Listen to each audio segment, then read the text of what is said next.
Ya, sangat senang sekali, brother, sister, Bapak, Ibu, saudara-saudari kita bisa kumpul malam hari ini.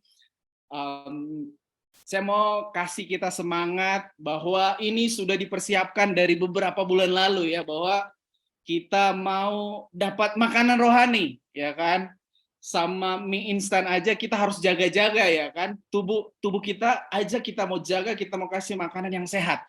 Nah, malam hari ini saya mau ajak kita untuk kita mau kasih makanan rohani yang sehat juga, oke? Oleh karena itu, mari kita kasih semangat buat pengajar kita. Ada Pak Pendeta Andre. Oke,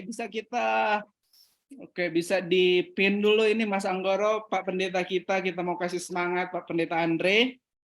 Oke, mana Pak Pendeta Andre? Ya, jadi saya mau kasih info bahwa kelas kita Digging Deeper dari Injil Yohanes ini akan dibagi dalam 2 sesi. Yang pertama malam hari ini dan yang kedua tanggal 26 Juli nanti.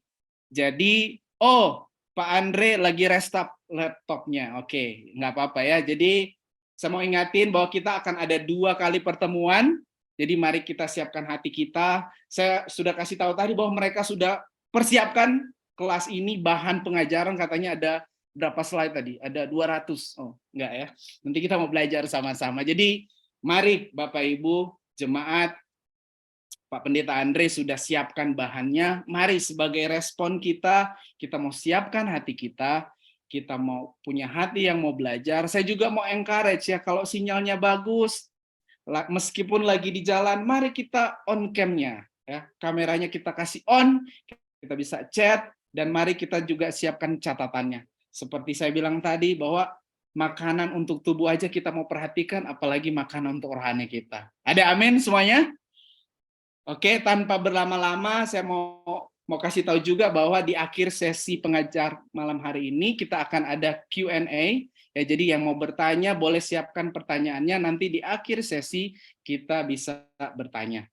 Tanpa berlama-lama, mari kita mulai kelas kita malam hari ini dengan berdoa dan memuji Tuhan yang akan dipimpin oleh Pak Pendeta Guntur. Oke, terima kasih Enga. Minta maaf, saya matikan kamera biar doanya nggak kayak AI ya, nggak kayak robot. Mari kita satukan hati, brother sisters, Bapak Ibu sekalian, kita bersatu dalam doa. Bapa di sorga, sangat mengucap syukur bisa melihat saudara dan saudari kami di seluruh gereja Pajajaran Tuhan, dari Tegal, Cirebon, ada dari Bandung, Karawang, Cikarang, Bekasi Tuhan. Terima kasih ya Tuhan, Kau kumpulkan kami di Zoom ini untuk bisa mendengar pelajaran Tuhan, digging deeper dari buku Yohanes ya Bapak. Biarlah apa yang dijelaskan nanti masuk ke hati kami, mengubahkan hati dan pikiran kami juga Tuhan. Tuhan, kami juga berdoa untuk Bapak Pendeta Andreas yang akan menjelaskan, yang akan mengajar. Biar Kau yang berikan hikmat Tuhan senantiasa buat Bapak Pendeta Andre Tuhan. Kami bersyukur ya Bapak untuk kesempatan ini. Jemaat terus dipersiapkan untuk menjadi serupa seperti Engkau Tuhan. Lewat pengajaran, lewat midweek seperti ini Tuhan, hingga kami bisa mengerti jelas tentang apa yang Tuhan inginkan untuk kami hidup senantiasa sesuai dengan kehendak-Mu saja Tuhan. Biarlah damai sejahtera, sukacita ada di tengah kami, sehingga kami juga bisa mengikuti kelas dengan baik Tuhan. Terima kasih, Kau lindungi kami semua, sinyal yang kami gunakan supaya semuanya bisa jelas Tuhan, dan pelajarannya bisa menjadi iman, menambahkan keyakinan kami. Dalam nama Yesus kami berdoa mengucap syukur, amin. Silakan Bapak Pendeta Andreas. Langsung ya? Langsung. Sorry.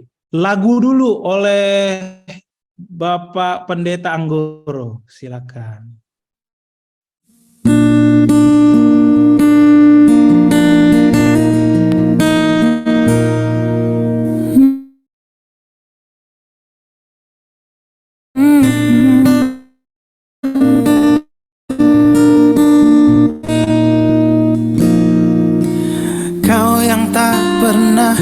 Meninggalkanku, selalu berjalan di depanku. Janjimu sepasti matahari yang terbit di setiap pagi. bisa tanpamu. Yesus kekuatanku, Kau anugerah terbesar dalam hidupku, tak ternilai pengorbananmu. Kau disalib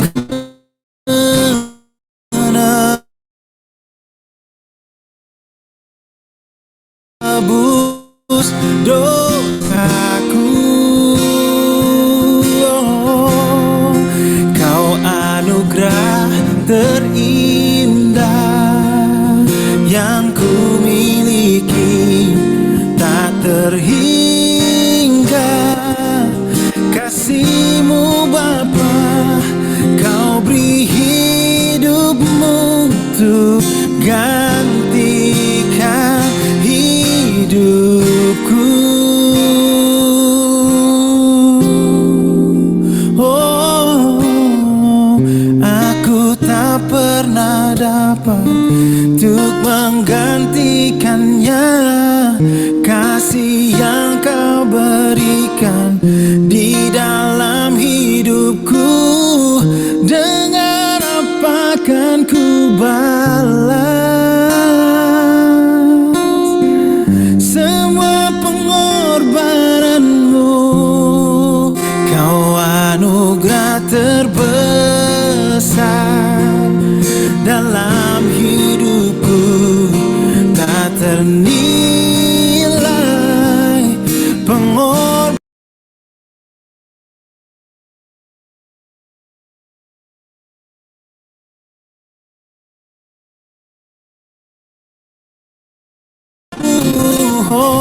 Kau anugerah terindah yang ku miliki, tak terhingga kasih-Mu Bapa.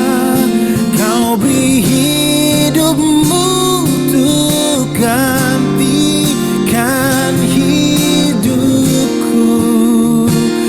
Oh, anugerah terbesar di dalam hidupku, Engkaulah Yesus.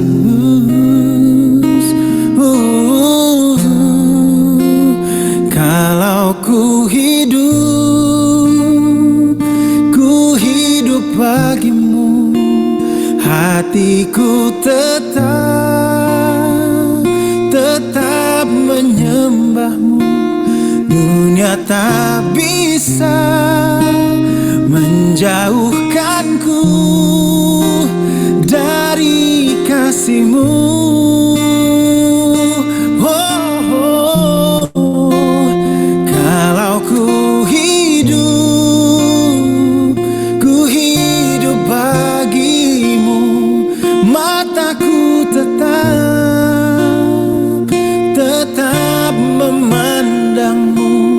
Dunia tak bisa menjauhkanku dari kasih-Mu.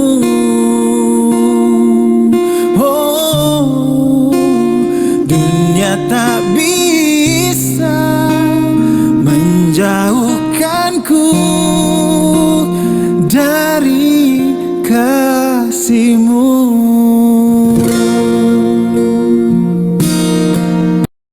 Oke, terima kasih untuk Bro Guntur yang sudah memimpin dalam lagu ya, walaupun virtual ya. Hari ini bersyukur ya kita bisa punya waktu malam ini untuk bisa menggali ya kitab Yohanes lebih dalam lagi ya. Nah, mari kita bisa siapkan hati kita juga, mungkin kalau ada yang mau nyatet ya boleh ya, siapkan catatan kita juga ya, supaya ya, apa yang kita pelajari bersama-sama hari ini juga bisa membawa kita lebih dalam ya, kita bisa mengerti tentang Injil Yohanes ya. Ini sebetulnya kitabnya mungkin udah selesai ya, kita baca di Saat Teduh mungkin di 2 bulan yang lalu ya. Mari kita bisa refresh juga ya, apa yang kita sudah baca kemarin ini juga bisa mengingatkan kita lagi ya, apa sebetulnya yang Tuhan maksudkan ya dalam kitab Injil Yohanes ini. Oke, Sebelum kita mendengarkan bersama-sama, kita berdoa dulu ya. Ya Tuhan, terima kasih buat malam hari ini kami bisa punya waktu bersama-sama Tuhan menggali tentang kitab Yohanes Tuhan, Injil terakhir yang dituliskan, dan kami setelah membaca Injil ini Tuhan kami bisa mengerti siapa sesungguhnya Engkau Tuhan, dan apa yang menjadi pikiran Engkau Tuhan, cara pandang Engkau Tuhan waktu Engkau memulai pelayananmu di bumi Tuhan. Itu juga buat kami di masa modern ini Tuhan juga bisa connect dan pikir ya sudah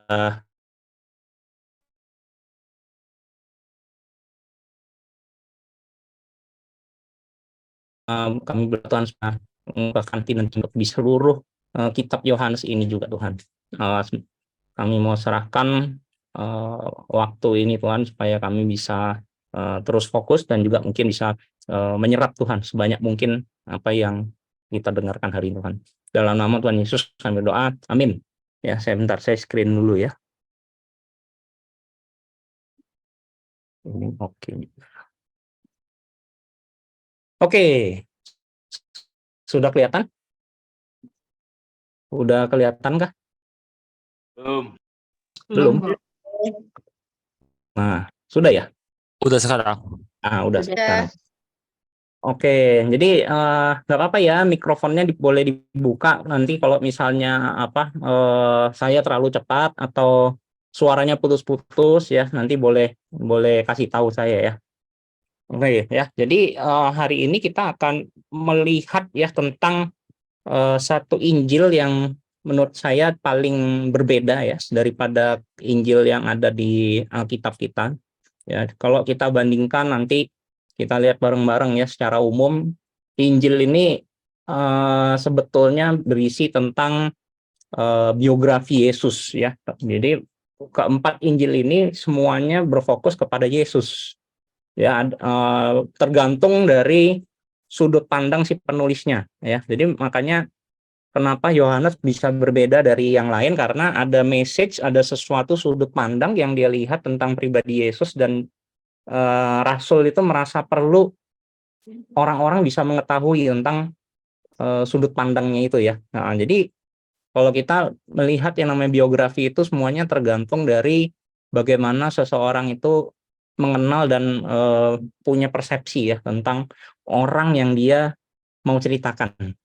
Ya, jadi wajar sekali kalau misalnya Injil kok ada perbedaan-perbedaan ya dalam setiap bukunya. Normal ya, karena eh, contohnya gini ya, kita mengenal satu sama lain di sini. Misalnya ada kalau kalau di kalau di Facebook atau ada namanya mutual friends.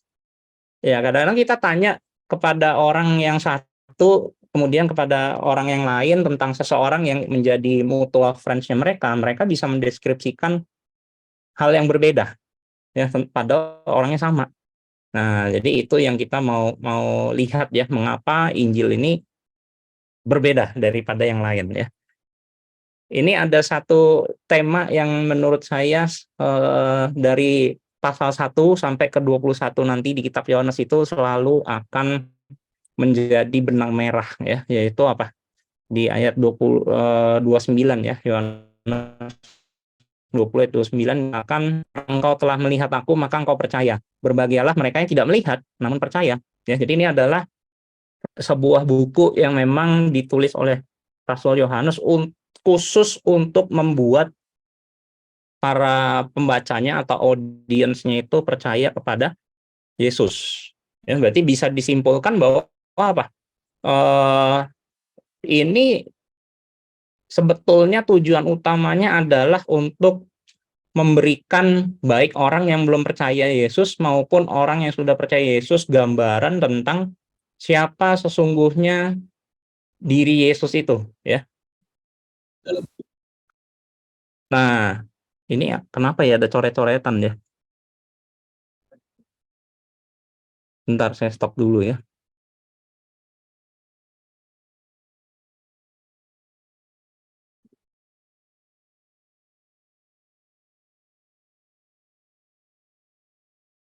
Oke. Ya, jadi pertanyaannya wajar ya. Udah ada 3 Injil, kenapa susah-susah mesti tulis Injil yang keempat?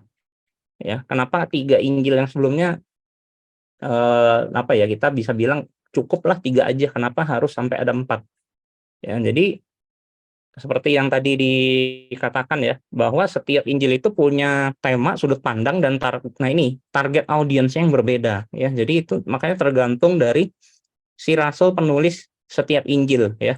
Misalnya ini contohnya ya, Markus, Matius, Lukas ini kalau kita perhatikan memang banyak sekali mereka berbagi ayat ya, mereka dikutip satu sama lain ya, kemudian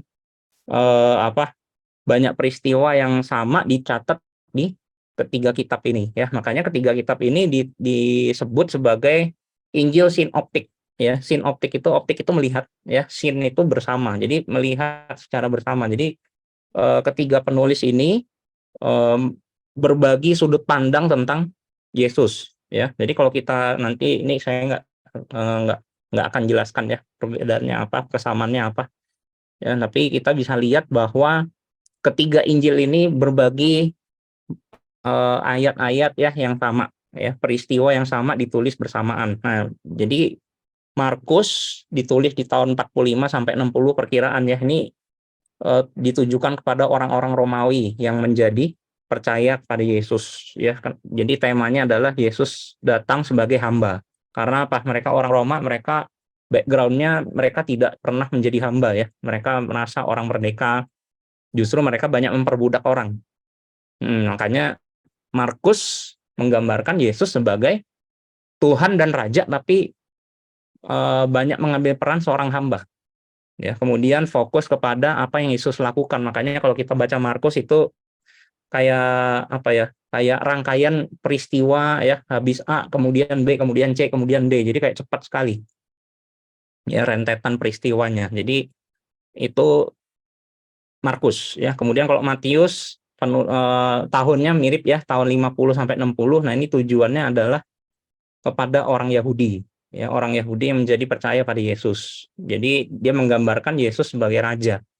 Ya, karena memang kalau nanti kita lihat di kitab Yohanes ya, orang-orang Yahudi dan orang-orang Farisi itu sangat menganggap tinggi ya Musa ya, kemudian Daud, dan mereka mengharapkan kebangkitan seorang raja yang bisa melepaskan mereka dari tangan Romawi ya. Kemudian fokus dari Matius adalah apa yang Yesus katakan atau ajarkan. Jadi ini isinya pengajaran ya. Nah, Lukas ini ditulis kepada orang Yunani ya. Sebetulnya ditulis kepada satu orang, Theophilus ya, bersama dengan kitab Kisah Para Rasul sebagai pembelaan kepada Paulus ya. Jadi dia menceritakan sisi Yesus sebagai Tuhan dan manusia, dan juga apa yang Yesus rasakan ya selama dia melakukan ministry di bumi. Nah, yang menarik, Yohanes ditulisnya agak jauh ya. Nah, jadi dia perkiraannya tahun 89 sampai 95. Nah, ini ditulis setelah pemberontakan Yahudi dan juga setelah bait suci itu dihancurkan. Nah, ini bicara kepada non-Yahudi pada umumnya. Ya, kemudian Yesus sebagai Tuhan, topik utama yang dia mau bahas, kemudian dia membahas pribadi Tuhan Yesus itu sendiri siapa. Ya, jadi sangat berbeda. Ya, ini bicara tentang pribadi Yesus ya. Bukan tentang apa yang dia lakukan, bukan tentang apa yang dia katakan, bukan apa yang dia rasa, tapi siapa dia sesungguhnya. Nah, ini tabel nggak usah dihafalin ya, nggak usah kita ingat-ingat angkanya ya, kita asal tahu aja ya. Jadi dalam kitab Yohanes ini 50% berisi perkataan Yesus ya, Markus 42, Lukas 50, dan Matius 60 ya. Yang menarik, materi yang unik ya. Jadi yang benar-benar unik tidak ada di Alkitab, di Injil yang lain. Yohanes 92% unik. Artinya apa? Sebagian besar isi dari kitab Yohanes itu tidak ada di 3 kitab Injil lainnya. Sementara 3 kitab Injil lainnya ini berbagi kurang lebih 40 sampai 50% isinya dengan satu sama lain. Ya. Nah, ini kurang lebih apa yang menjadi alasan ya kenapa kok Yohanes merasa perlu menuliskan ini. Jadi kalau kita lihat ini rentang ya, ada setelah gambar salib ini ada rentang perkiraan perjanjian baru itu ditulis ya 45 sampai 90. Nah, kemudian Yohanes meninggal 101 ya, tahun 101. Nah, setelah itu ya terjadi yang namanya perkembangan ajaran sesat yang namanya Gnostik. Ya, jadi Gnostik ini adalah ajaran sesat pertama yang timbul dalam kekristenan pada abad mula-mula. Jadi apa itu Gnostik ya? Jadi kalau kita nanti habis mengerti tentang kitab Yohanes ini, lalu kita mulai membaca surat Yohanes 1, 2, dan 3. Nah, di situ akan kita bisa melihat sebenarnya tujuan Yohanes menuliskan ini apa. Ya, karena ini menjadi sesuatu hal yang menjadi ancaman ya bagi orang Kristen di masa depan ya, abad kedua, ketiga, keempat. Karena di sini kalau kita bisa lihat ya, ini ajaran Gnostik ini sangat berkembang sekali dan mereka bertumbuh luar biasa justru di abad kedua sampai keempat ya, setelah Yesus dan rasul-rasul mati.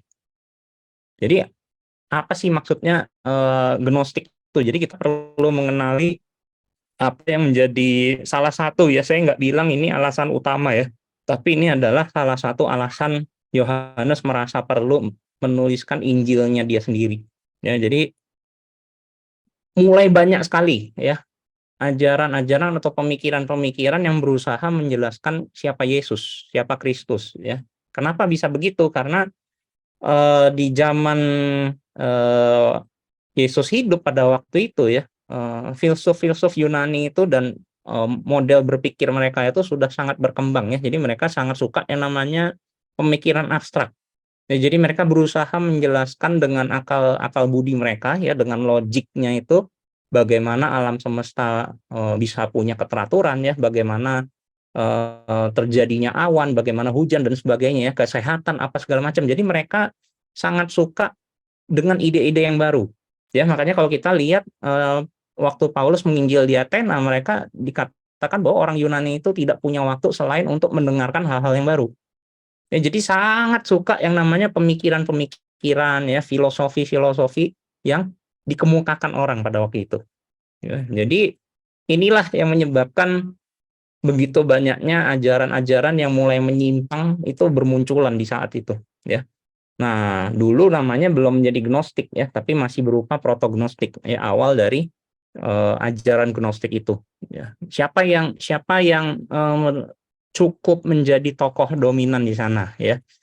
Ini kalau salah satu peneliti mengatakan bahwa salah satu yang menjadi penggeraknya atau dasar motornya itu ya adalah dari kalangan Yahudi sendiri sebenarnya, Yahudi yang Helenistik ya, mereka yang sudah menganut cara pikir orang Yunani ya. Jadi disebut Mageria. Nah, jadi dari mereka inilah mereka sangat percaya bahwa ada yang namanya dualisme ya di dalam teologi mereka. Jadi ada Tuhan yang menciptakan ya, dan ada Tuhan yang sebagai sosok spiritualnya ya. Jadi Tuhan yang menciptakan dunia material, mereka beranggapan bahwa ini Tuhan yang lebih kecil dan Tuhan yang jahat. Iya, jadi mereka pisahkan ya antara dunia materi dengan dunia spiritual. Ya, kemudian ada lagi Philo the Jew ya, atau Philo Judea. Ini salah satu filsuf terkenal ya dari Alexandria. Sebenarnya Philo ini juga salah satu pemikir yang hebat ya. Dia berusaha untuk bisa menjelaskan kitab-kitab Musa, Pentateuch itu ya, dan pekerjaannya atau pemikirannya juga banyak dipakai oleh bapak-bapak gereja pada waktu itu ya. Tapi waktu awal-awal dia berusaha untuk menyatukan ya pemikiran Yunani dengan Ibrani, timbullah yang namanya sinkretisme Helenistik dan agama Yahudi itu sendiri ya. Jadi tidak seluruhnya ide Philo itu ditolak, tapi ada juga beberapa ide-ide dia yang menjadi dasar dari terbentuknya protognostik, ya, dan dia sangat dipengaruhi oleh pemikiran Plato, ya. Nah, jadi karena ada tren baru, ya, bahwa orang-orang bisa mengemukakan pendapatnya, ya, berpikir secara abstrak dan itu diterima secara masyarakat, mulai timbul banyak sekali perdebatan atau teori-teori, ya, yang berusaha menjelaskan siapa Yesus. Ya, jadi di situ mulai banyak ajaran tentang keilahian Yesus, ya, ajaran tentang kemanusiaan Yesus. Kemudian ada yang mengatakan bahwa Yesus itu sebetulnya roh tapi dan tidak punya tubuh fisik, tubuh fisiknya hanyalah ilusi dan sebagainya dan sebagainya. Tujuannya apa? Supaya sosok Yesus ini bisa diterima oleh akal manusia. Ya, jadi akibatnya apa? Banyak sekali hal-hal yang tidak akurat, yang tidak tepat, yang beredar di banyak orang tentang siapa Yesus. Nah, dan sedihnya, ya, itu membuat orang-orang yang percaya kepada Yesus pada awalnya bisa goyang dan mereka meninggalkan iman mereka. Ya, jadi ini adalah bentuk serangan secara intelektual, ya, terhadap iman Kristen pada waktu itu. Ya, jadi kalau sebelumnya itu mungkin yang dominan adalah penganiayaan secara fisik, ya, kemudian siksaan, ya. Tapi mulai masuki abad kedua, akhir abad ke-1, ya, itu namanya serangan intelektual itu semakin gencar, ya, dan sangat efektif untuk bisa membuat orang meninggalkan imannya, ya. Kita bisa lihat apa yang terjadi di Galatia dan Korintus, ya, lewat tulisan Paulus. Galatia, orang mudah sekali meninggalkan Injil tentang Kristus karena mereka mendengar penjelasan yang lain, ya, mereka mendengarkan ide-ide tentang Kristus yang lain. Korintus juga sama. Jadi ini sangat-sangat mempengaruhi jemaat Kristus pada waktu itu, ya. Kemudian ini juga menjadi topik yang sangat menarik, ya, karena orang Yunani suka berdebat tentang Yesus itu sifatnya apa. Ya, kalau dia diklaim bangkit dari kematian, kemudian bisa melakukan mujizat, dia bisa punya hikmat seperti itu luar biasa tanpa belajar, apakah ini Yesus ini 100% ilahi atau 100% manusia? Karena kita bisa pegang, dia bisa mati, dia bisa berdarah, dia bisa merasa lapar, sedih, ya, menangis dan sebagainya. Ya, jadi buat orang Yunani ini nggak masuk akal karena apa? Mereka itu punya pemikiran selalu dua sisi, ya. Contohnya apa? Mereka selalu suka yang namanya masa depan dan masa lalu itu tidak bisa digabung. Kemudian terang dan gelap. Kemudian apalagi atas bawah kiri kanan, ya.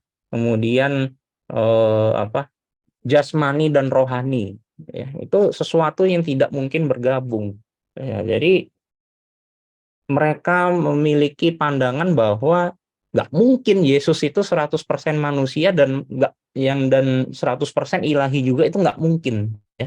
Ini yang membuat mereka sulit sekali untuk bisa menerima gambaran bahwa Yesus adalah inkarnasi Tuhan sebagai manusia ini. Itu ini ada, ya, isem, ya. Jadi itu pandangan tentang Yesus, ya. Mereka masih ada yang pegang bahwa Yesus itu ilahi, kemudian tubuh jasmaninya hanyalah seperti hologram, ilusi. Iya, ini masih ada yang percaya hal ini. Nah, jadi Gnostik sendiri makin mengkhawatirkan dan semakin mengancam, ya. Makanya dia di surat 2 Yohanes dia ada tulis ini ditulis kepada ibu, ya. Tapi saya rasa ini bukan Maria Yesus, ya. Mungkin bisa perumahan ibu itu mungkin sebuah jemaat atau orang yang jemaat yang sangat dia kasihi atau seorang yang sangat dia kasihi atau dihormati sebagai ibu, ya. Tapi pesannya ini yang kita perlu tangkap, ya. Jadi kita bisa dapat gambaran alasan Yohanes perlu menuliskan Injil ini kenapa, ya. Jadi dia sendiri melihat, ya, karena dia rasul yang mati paling belakangan, jadi dia melihat perkembangan gereja pada waktu itu, ya. Jadi waktu gereja Yerusalem terbentuk, ya, kemudian gereja di Asia Kecil, ya, kemudian gereja di Makedonia, ya, dia kurang lebih well informed ya, dia mengetahui tentang perkembangan-perkembangan jemaat Kristus pada waktu itu, karena memang Yesus sendiri bilang ya, dia tidak akan mati sebelum melihat kerajaan Allah itu nyata dan hadir. Ya. Jadi dia sendiri bisa melihat bahwa yang membuat gereja hancur pada waktu itu adalah mereka tidak imun terhadap penyesat yang datang. Ya, dan ini dia melihat bahwa penyesat itu justru semakin banyak dan sudah menyebar ke seluruh dunia. Ya. Nah, ini yang dibilang antikristus. Nah, jadi di sini dibilang setiap orang yang tidak tinggal di dalam ajaran Kristus, tapi yang melangkah keluar dari situ tidak memiliki Allah. Jadi ini bisa berarti apa?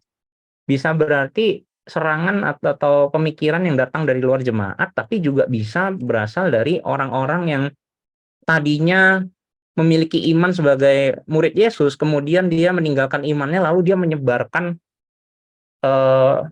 Injil lain ya tentang Yesus. Nah, dan ini peringatannya sangat keras sekali yang dia bilang dibilang oleh Yohanes. Dia bilang, jikalau seorang datang kepadamu dan dia tidak membawa ajaran ini, ya, ajaran yang sehat, ya, tentang siapa Tuhan, tentang siapa Yesus, Injil yang benar tentang Yesus, dibilang janganlah kamu menerima dia di dalam rumahmu dan janganlah memberi salam. Karena apa? Yohanes melihat begitu besar resikonya waktu itu. Ya, waktu dia terima orang itu masuk ke dalam rumahnya, kemudian orang itu bercerita tentang Injil yang lain, ya, Yesus versi lain, Yesus versi dia, atau Yesus versi gnostik, Yesus versi ajaran sesat yang lainnya, ya. Di situ ada peluang bahwa iman seseorang akan gugur pada waktu itu, ya. Makanya Yohanes begitu tarik garis ya tentang berkembangnya ajaran sesat ini. Jadi ya inilah dia mengeluarkan segenap energinya, pemikirannya dia untuk menuliskan Injil tentang siapa Yesus sesungguhnya. Ya. Di sini tujuan Yohanes sangat jelas ya, dia tulis bahkan ya di awal dan di akhir dia katakan gini, semua yang dicatat di kitab Yohanes ini supaya pembacanya percaya bahwa Yesuslah Mesias Anak Allah. Ya, dan supaya oleh iman memperoleh hidup di dalam namanya.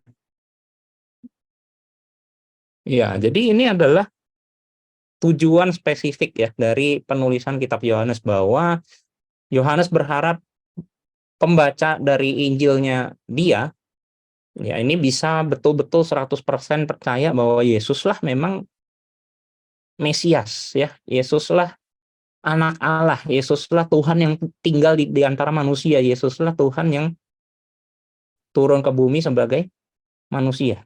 Ya, dan supaya apa? Kita memperoleh kehidupan di dalam nama Yesus. Ya, jadi ini implikasi sangat jelas ya. Orang yang tidak percaya Yesus datang dari Allah dan Yesus juga manusia, ya, dia tidak mendapat bagian di dalam kehidupan. Ya, nanti kita lihat di pasal ketiga ya. Jadi sangat jelas sekali bahwa tujuannya bukan untuk